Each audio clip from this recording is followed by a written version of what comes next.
శ్రీ గణేశాయ నమః. శ్రీ గణేశ పురాణం 6వ అధ్యాయము. భృగురాశ్రమ ప్రవేశం. సోమకాంత మహారాజు భృగు మహర్షి ఆశ్రమమును ప్రవేశించుట. తరువాతి వృత్తాంతాన్ని సుతా మహర్షి ఇలా కొనసాగించాడు. ఓ మహర్షులారా, ఇలా భృగు మహర్షి తనయుడైన చవనుడు మహారాణి సుధర్మ యొక్క దుఃఖపూరితములైన వేదనాభరితములైన దీనవాక్కులను విని వారి దుఃఖానికి కరుణాలు కరుణాలువైన కారణం చేత తాను కూడా దుఃఖితుడై చేతనున్న నీటి కడవను శీఘ్రంగా నింపుకుని ఆశ్రమానికి వేగముగా వెళ్ళాడు. తండ్రి అయిన భృగు మహర్షి కుమారుని చెంతకు పిలిచి అతనిని ఆలస్యం ఎందుకైందని కారణం అడిగాడు. నాయనా చవన కుమార, మార్గమధ్యంలో ఏదైనా అపూర్వమైన వస్తువును గాని చూసావా? ఏమి, కడువుతో నీరు ముంచి తీసుకురావటానికి ఇంత ఆలస్యం ఎందుకైంది అని ప్రశ్నించాడు. అందుకు ఆ ఋషికుమారుడిలా బదులిచ్చాడు. ఓ తండ్రి, సౌరాష్ట్ర దేశంలో దేవనగరం అనే నగరాన్ని సోమకాంతుడనే పేరుగల మహారాజు పాలించేవాడు. చిరకాలము రాజ్యభోగాలను అనుభవిస్తూ వైభవంగా ధర్మబద్ధమైన ప్రజారంజకమైన పాలనను నిర్వహించాడు. ఇలా ఉండగా ఆకస్మికంగా అతనికి దారుణమైన కుష్ఠవ్యాధి సంప్రాప్తమైనదట. అంతటా అనారోగ్యంతో ఉన్న అతడు రాజ్యపాలనను చేయలేక తన కుమారునికి రాజ్యభారాన్ని అప్పగించి తన భార్య మంత్రుల సహితుడై మన సరోవర తీరానికి వచ్చి ఉన్నాడు. అతని భార్య అయిన సుధర్మ అతిలోక సౌందర్యవతి, అత్యంత కుసుమ కోమలి. ఇటువంటి రాజుతో దాంపత్యం ఎలా సంభవించిందని ప్రశ్నించుచుండటం వల్ల ఆమె ప్రత్యుత్తరం వింటుండగా క్షణకాలం ఆలస్యమైంది. జాలిని గొలిపే ఆమె యొక్క దీనాలాపములకు నా హృదయ వికలమైంది. ఇక ఇక్కడ ఉండలేక వెంటనే కడవతో నీరు నింపుకొని తిరిగి వచ్చాను అంటూ జరిగిన వృత్తాంతాన్ని చవనుడు తండ్రికి వివరించాడు. ఆ తరువాత కథాగమనాన్ని సూతుడు ఇలా వివరించసాగాడు.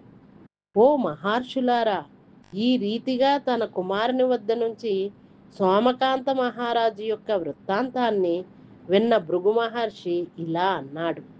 కుమారా, నీవు నా ఆజ్ఞానుసారం వెంటనే వెళ్ళి వాళ్ళను ఇక్కడకు తీసుకొని రావాల్సింది. వారిని చూడాలని నాకు కుతూహలంగా ఉన్నది.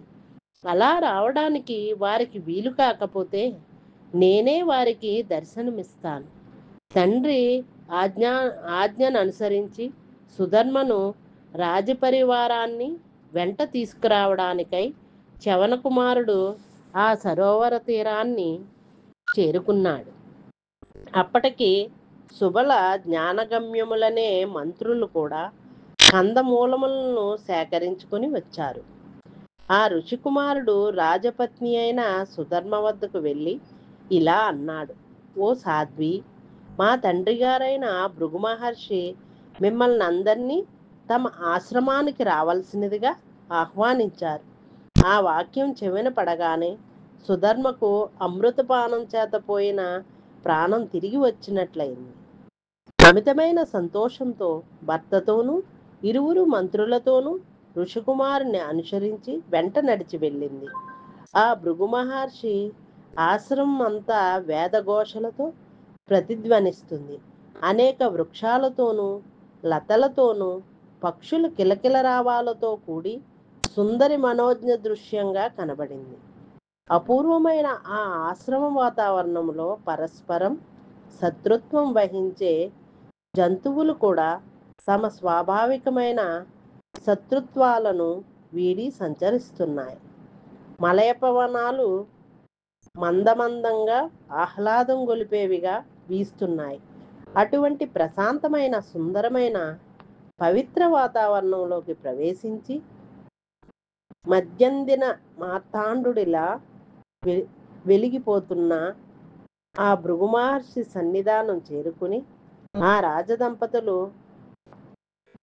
అమాత్య సహితంగా వారికి సాష్టాంగ దండ ప్రణామాలు ఆచరించారు.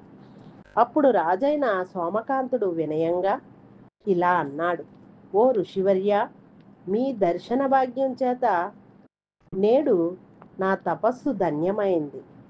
బ్రాహ్మణాశీస్సులు నిజమైనాయి. నే చేసిన దాన ధర్మములు కూడా సఫలమైనాయి. ఈనాటి వరకు నా జన్మ పునీతమైంది. ఇంతటి మహద్భాగ్యాన్ని అందుకునేందుకు కారకులైన జన్మనిచ్చిన నా తల్లిదండ్రులు అత్యంత పవిత్రులైనారు. ఎన్నో జన్మల్లో సముపార్జించిన పూర్వపుణ్యం వలన గాని మీ వంటి మహాత్ముల దర్శనం లభించదు. మీ వంటి మహాత్ముల సందర్శన మాత్రం చేతనే సకల పాపములు నశిస్తాయి. ఎంతో ఉన్నతి, మంచి అభ్యుదయము, శ్రేయస్సు కొనగూరుతాయి. ఓ మునీంద్ర, భూత భవిష్యద్వర్తమాన కాలములలో మూడింట మీ సందర్శనం జీవులను పరమ పునీతుల్ని చేస్తుంది. ఇక నా వృత్తాంతం మీకు చెబుతాను. రాజు తన గోడును ఋషికి విన్నవించుట. ఓ ద్విజేంద్ర, సౌరాష్ట్ర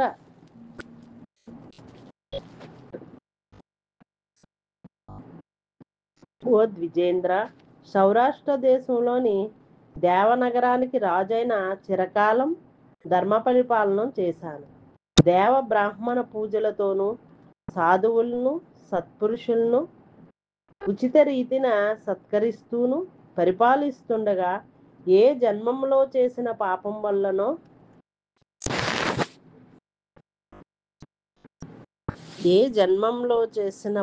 వల్లనో నాకు అతిహేయమైన ఈ కుష్ఠవ్యాధి సోకింది. దీనికి ప్రతిగా ఏమి చేసినా నివారణ కావడం లేదు. మార్గాంతరం లేక రాజ్యాన్ని విడిచి కడుదీనులమై ఆశ్రిత కల్పతరువులైన తమను శరణు వేడడానికి వచ్చి ఉన్నాము. తమ ఆశ్రమంలో జంతువులు పరస్పరం తమ తమ సహజ వైరాన్ని వీడి అన్యోన్య మైత్రితో మెలుగుతుండటం చూసి ఆశ్చర్యంతో మహిమాన్వితులైన మిమ్ములను శరణు వేడి రక్షణ కోరి ప్రార్థింపవచ్చాము. సూతుల వారిలా కొనసాగించారు. ఓ మహర్షులారా, సోమకాంత మహారాజు యొక్క మాటలు విన్న భృగు మహర్షి హృదయం దయతో ఆర్ద్రమైంది. ఒక క్షణం అర్ధనిమీలిత నేత్రాలతో ధ్యానస్థుడై ఆ రాజుతో ఇలా అన్నాడు: ఓ మహారాజా, విచారించుకు. నీ దురవస్థకు చేయవలసిన దోష నివారణ గురించి చెబుతాను. నన్ను ఆశ్రయించిన ఏ ప్రాణి దుఃఖాన్ని పొందదు. నీవు జన్మాంతరంలో చేసిన ఏ పాపం వల్ల ఇట్టి దురవస్థ పాలైనావో చెబుతాను. మీరు చిరకాలపు ప్రయాణం చేయటం చేత ఆకలి దప్పులకు లోనై ఉన్నారు. కాబట్టి ముందు తృప్తిగా మీరు భోజనం కావించండి. మీ బడలికి తీరినాక భోజనానంతరం యావద్వృత్తాంతమును చెబుతాను. సూతుల వారికి చెప్పసాగారు. ఓ మహాత్ములారా, అప్పుడు ఆ భృగు మహర్షి ఆ రాజు చేత తైలభ్యంగన స్నానం చేయించి రాజోచితమైన షడ్రసోపేతమైన భోజనమును భుజింపచేశాడు.